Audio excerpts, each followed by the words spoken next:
నమస్తే, welcome to star truck. ప్రస్తుతం అంతా పెట్టుకున్నారు neuro psychological therapist, astrologer and numerologist Madhavi గారు ఉన్నారు. మాట్లాడదాము. సెప్టెంబర్ నెలలో ద్వాదశ రాసుల వారందరికీ కూడా ఏ విధంగా ఉండిపోతుంది మేడం అడిగి తెలుసుకుందాం. నమస్తే మేడం.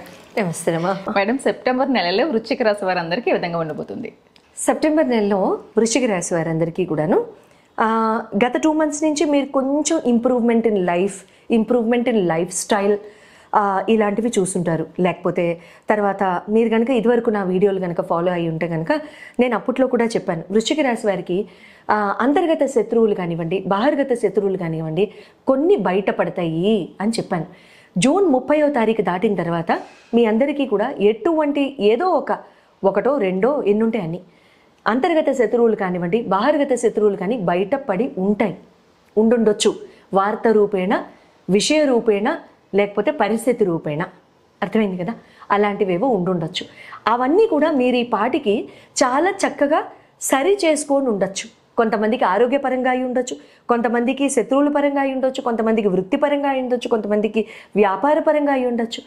మీరు ఆ టఫ్ టైం అంటే జూన్ 30th నుంచి జూన్ 30వ తారీఖు నుంచి ఈ ఆగస్ట్ నెల ఆల్రెడీ ముగిసిపోతోంది కాబట్టి ఈ 2 నెలల్లో మీరు చాలా చక్కగా, చాలా ధైర్యంగా, చాలా ఉత్తేజంతో, చాలా మంచి డిసిప్లిన్తో మీరు ఆ అంతర్గత శత్రువుల్ని, బహిర్గత శత్రువుల్ని ఎదుర్కొన్నారు కాబట్టి ఈ పర్టిక్యులర్ నెల చాలా సంతోషకరంగా ఉంటుంది మీకు. ఎట్టి పరిస్థితుల్లో సకల గ్రహ సంచారం కూడా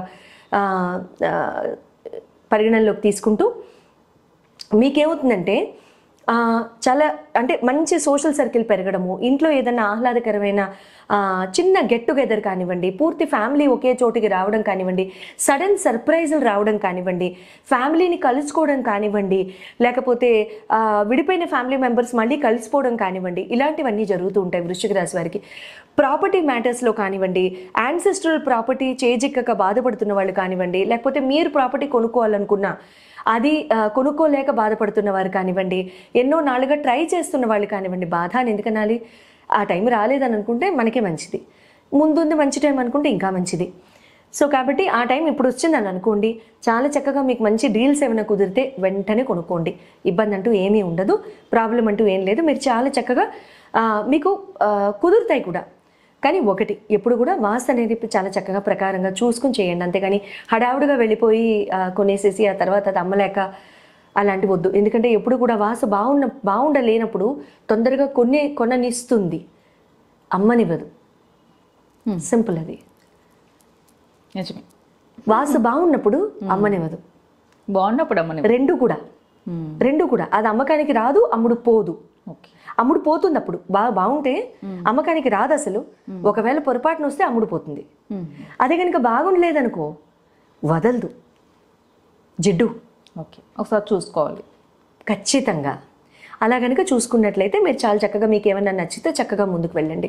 మంగళవారం ఆంజనేయ స్వామి ఆలయాన్ని దర్శించండి. హనుమాన్ చాలీసా చక్కగా చదువుకోండి. వీలుంటే 7 సార్లు ప్రతి మంగళవారం హనుమాన్ చాలీసా చదవండి. ఎన్ని మంగళవారాలు చదువుతారు? వృశ్చిక రాశి వాళ్ళందరూ కూడా సెప్టెంబర్ నెలలో ఎన్ని మంగళవారాలు ఉన్నాయో అన్ని మంగళవారాలు 7 సార్లు హనుమాన్ చాలీసా చదవండి. హనుమాన్ చాలీసా చదివిన తర్వాత చాలా చక్కగా మీరు ఏమైనా ఆంజనేయ స్వామి ఆలయానికి వెళ్ళొచ్చు. ఆంజనేయ స్వామికి ఏమైనా నివేదన మీరు పెట్టుకోదలుచుకుంటే ఆనందంగా మీ ఇష్టమైన శనగపిండితో చేసిన స్వీట్ అంటే స్వామివారికి చాలా ఇష్టం కాబట్టి ఆ తండ్రికి అది పెట్టుకోండి. మీరు చక్కగా ప్రసాద రూపేణ స్వీకరించవచ్చు. సూపర్. ఈ రాశి వారికి కూడా నమస్తే.